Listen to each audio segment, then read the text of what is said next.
It's called Marcellus Shale, and it contains enough natural gas to supply all U.S. gas needs for 14 years. But gas development here can be a catastrophe in the making. Toxic chemicals and methane gas seep into drinking water. And now, experts fear something worse: radioactive radium in waste products. The gas business may be booming, but at what price for people? Britain's Ecologist TV explores the social and ecological consequences of gas extraction in the Marcellus Shale in this original investigative report.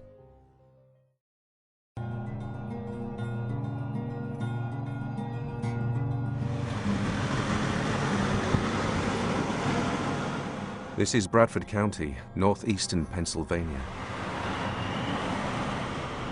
This previously quiet corner of America is now at the center of a rush for natural gas, extracted through a new drilling technology called hydraulic fracturing, also known as fracking. But as the ecologist discovered, fracking is a high-risk process that threatens to both destroy the environment and wreck lives. It makes me mad. It makes me very mad. Because my life is over without my water. There was just like this red, nasty water just coming, just oozing out the side of the mountain, just the side of the hill. And now hydraulic fracturing is heading for Europe. The UK, Poland, France and Germany are all next in the frack firing line.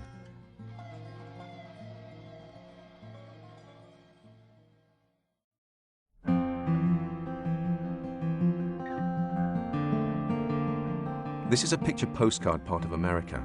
But beneath these rolling hills lies a seam of gas-rich rock called Marcellus Shale. But the shale gas is far from easily accessible.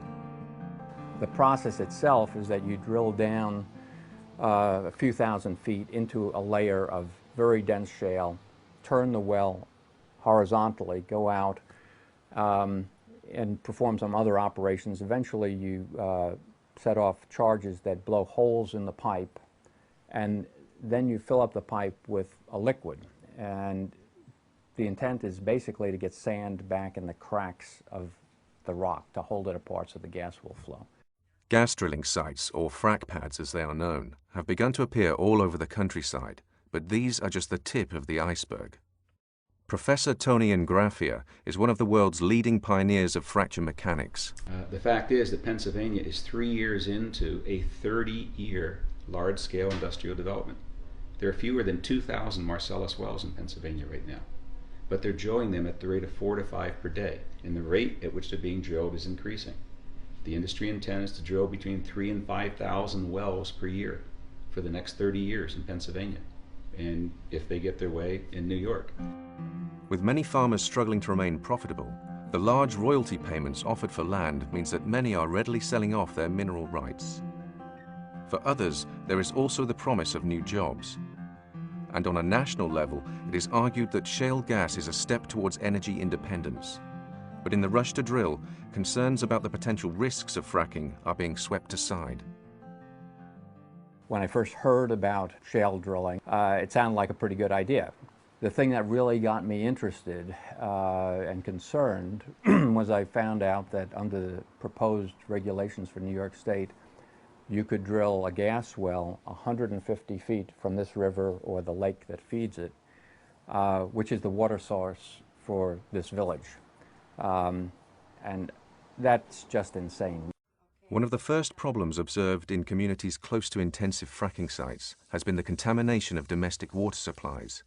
The ecologist spoke to families who have been unable to drink water from the tap since the gas companies started fracking on land close to their homes. And I didn't tell Ronnie anything about it until probably a couple days later because it got worse. I thought maybe this will go away. I don't know what it is, but it didn't. And I said to him, I said, you know, we have a problem with our water.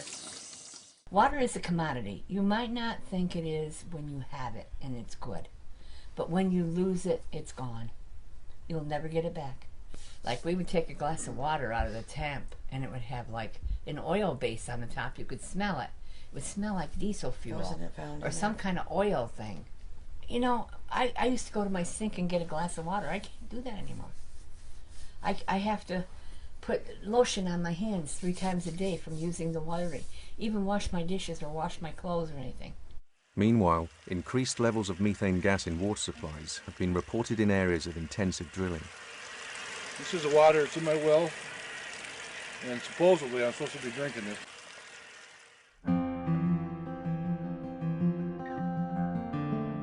One of the key problems with the fracking process is its reliance upon huge volumes of water that are combined with an array of harmful chemicals.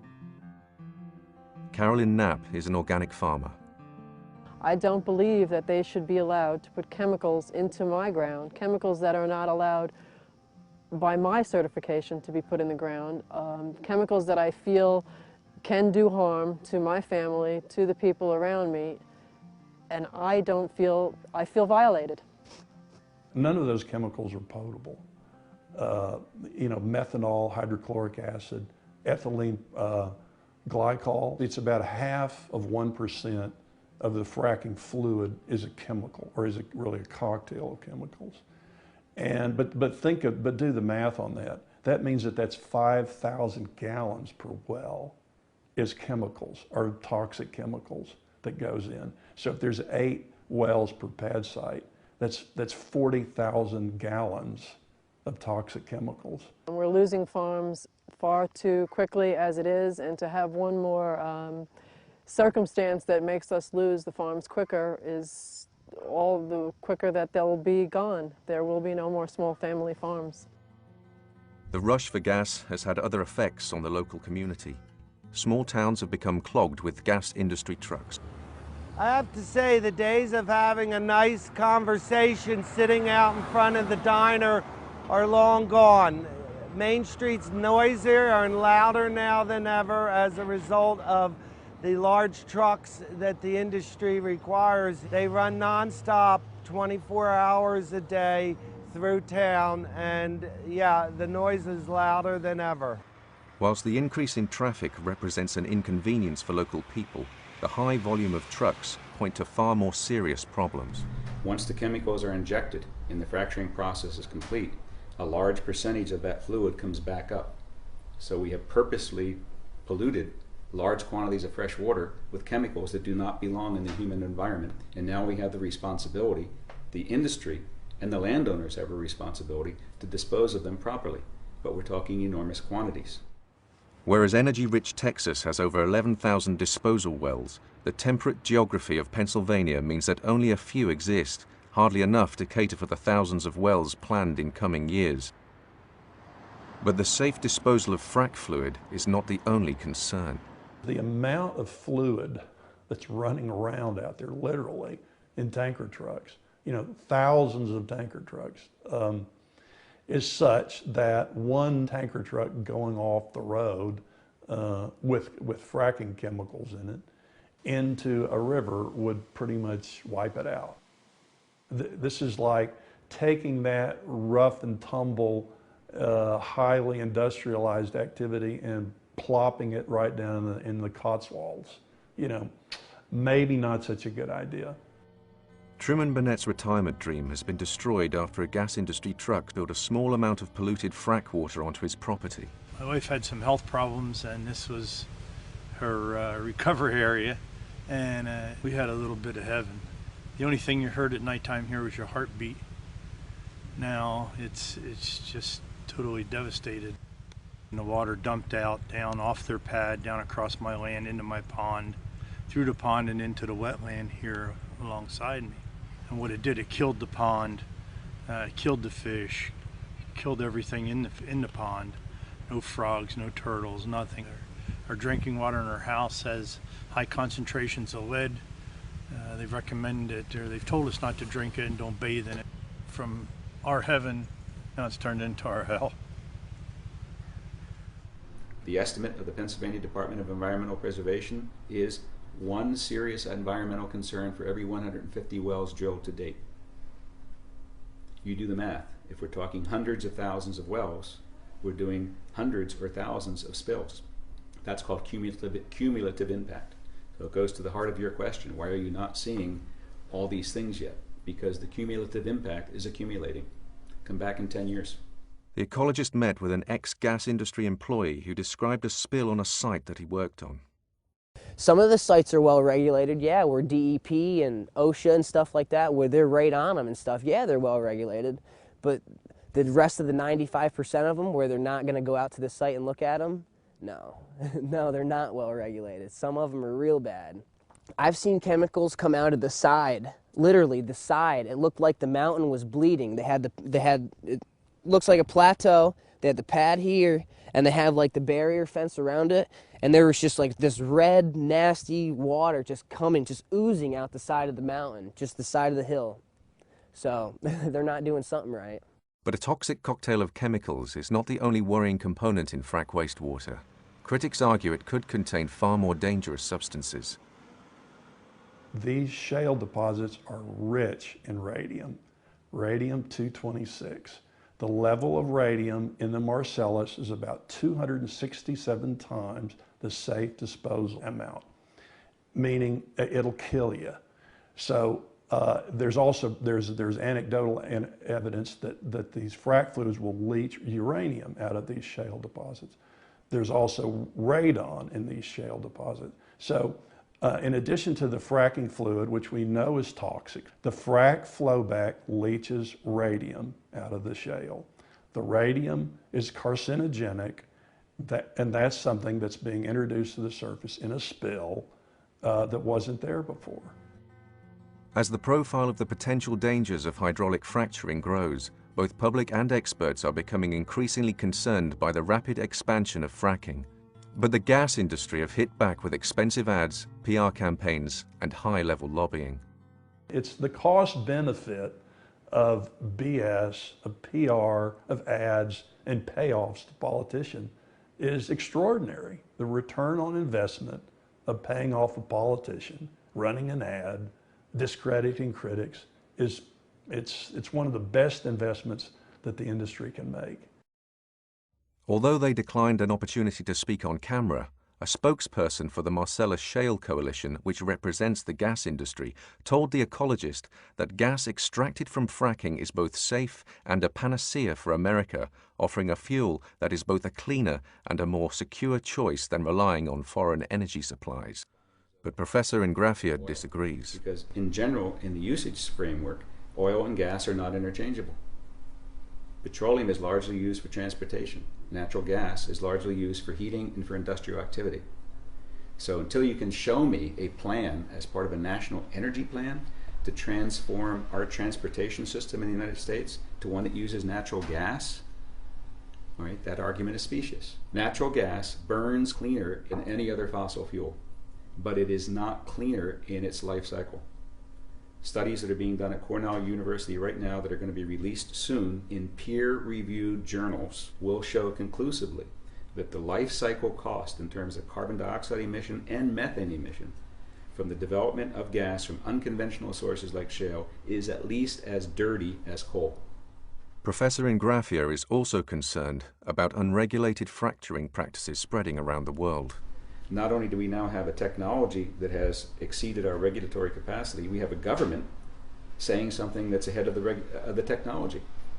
So I'm really concerned about people in Europe, India, Asia, Africa, that they're going to jump into this again too soon without understanding completely what the implications of this use of technology are on environment and human health. But despite the concerns of experts from across the spectrum, fracking in Pennsylvania is set to continue. Ralph Kisberg, a campaigner against the gas industry, offers a sober assessment. You've got to realize the vast majority of people here think it's wonderful. They think there'll be jobs, they think they'll be able to keep their families here, they'll be able to pay for education. But we find, as you've seen when you talk to people, that all is good on paper, but when things happen that ruin the value of your property, ruin the health of your family, and that all goes out the window.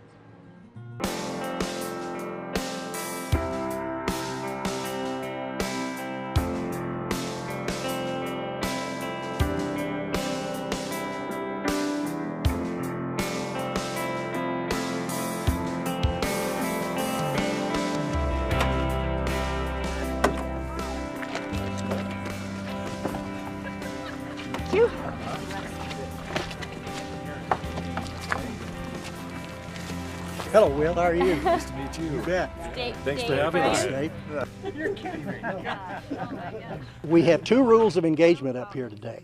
No trespassing. Right. Incana will not hesitate to call the sheriff. Incana called the sheriff, tried to get me evicted from my property one time when I called him damaging my property. I used to take an hour and a half, maybe 2 hours to do the tour. I hope we can do it in an hour and maybe we won't get anybody sick. We were living the dream. It was magnificent. I mean, breathing the air here was like biting into a York peppermint patty. It was just wonderful. We could smell the cedars and the pinyons, and it was just terrific. And then Incana arrived. One day after Incana arrived, between like 5:30 in the morning and 6 o'clock in the afternoon, I counted 242 trucks went past my driveway. And there were actually many more than that during that 24-hour period because they started long before daylight and they continued way after 6 o'clock. I mean, it's 24/7, 365 when they come in. And the fracking causes a tremendous amount of fumes. How do you survive living here? Barely, just barely. But what do you do to stay away from We close our house up tight.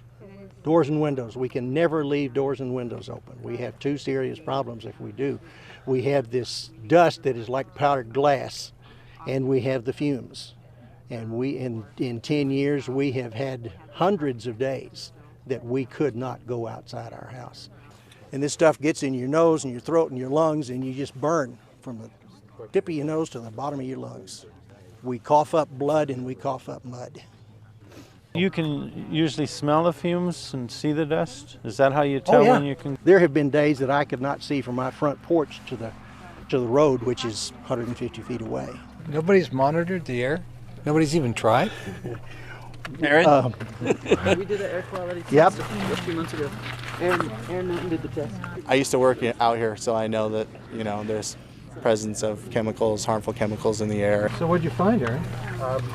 Elevated levels of volatile organic compounds and presence of, we didn't show any presence of hydrogen sulfide gas at Thompson's property, but we did find hydrogen sulfide gas present in the air of Divide Creek and Mam Creek. We did a baseline test in Glenwood Springs and showed virtually no volatile organic compounds in the air, and we measured 40 times the amount here just at Thomas Thompson's, and 70 to 80 times higher than what our baseline showed up Divide Creek and Mam Creek. It's inconvenient, it's dirty, it's noisy, it's invasive. It is also a revenue source, it's also a job source. It is also, again, assisting in the national energy policy as well. How's your water? We have to buy water from town. We drilled the well and we were about to start using the water when a water well was exploded right over there. Gas wells farther away from that water well blew up that water well. I mean, yeah. Oh yeah, had wonderful water, which is almost very unusual up here. So that got poisoned, and we had gas wells closer to us than the one that caused that. So we never used it. I'm not a gambler. What do you mean blew it up? I mean, it was like somebody dropped a stick of dynamite in it, blew the pump out of the ground, exploded the well, and permanently forever poisoned it. This was an Incana remote fracking compound. There would be a fleet of maybe 20 beautiful high-tech purple trucks from Bayou Fracking in Louisiana somewhere. Also, there would be a couple of big flatbed, long flatbed trucks with big bags of sand. There were convoys of water tankers. And then the scary part were the bobtail trucks, these open back bobtail trucks that had hundreds and hundreds of 80 or 100 gallon plastic drums of hazardous liquids in there. Every drum that I saw on the backs of those trucks had some kind of a hazardous placard on it. Poisonous, flammable, caustic, whatever. And they would mix all of these chemicals, the liquid chemicals, with the sand and the water, and they would mix up this wonderful slurry, and then they would pump it Along the road, starting from here at this remote fracking site, they pumped all of this mixture more than 3 miles uphill back in the valley here. When those pumps would start, even with the big walls on this thing, we could hear those pumps crank up from 1.5 miles away, just like they were next door to us. These things were tremendously powerful.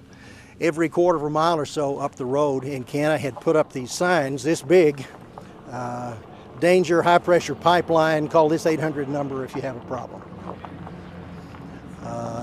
When those pumps would start up, they pulsed, and these welded steel pipelines would bounce with the pulse. They bounced this high. Took them, I don't know, 2 or 3 months to build this compound down here, but it started pumping on March the 1st. These wells that were the site where this fluid is being pumped were another 1.25 miles or so behind us. Starting on March the 4th, the fumes from that hit us, and it was overpowering. I mean, night and day for 6 weeks. We could not go outside of our house. So this went on night and day, 7 days a week for 6 weeks. With all the traffic, the road base is gone, the sub-road base is gone, and we're down to 3 inches of just hard dirt. We're in litigation right now about getting our roads fixed. Back in 2004, there was a major explosion basically that happened on a well pad that led to cementing failure on a couple of other wells that were underway. That led to a huge fracking incident where the well actually extended far beyond fracking models and blew out and contaminated the shallow aquifer of West Divide Creek with benzene and toluene and xylene and all the constituents that come along with raw natural gas.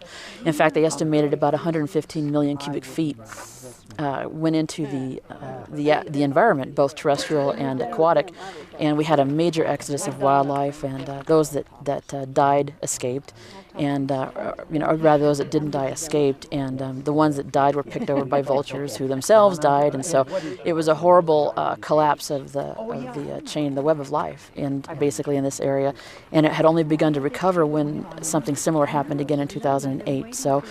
And we now have baseline data that shows that contamination is pretty significant. But unfortunately, that area, though it could have told a lot to the nation and a world whose attention is turned to the perils of fracking, that area should have been included in the EPA's 2012 fracking study, but under the advice of the Scientific Advisory Committee, it was denied.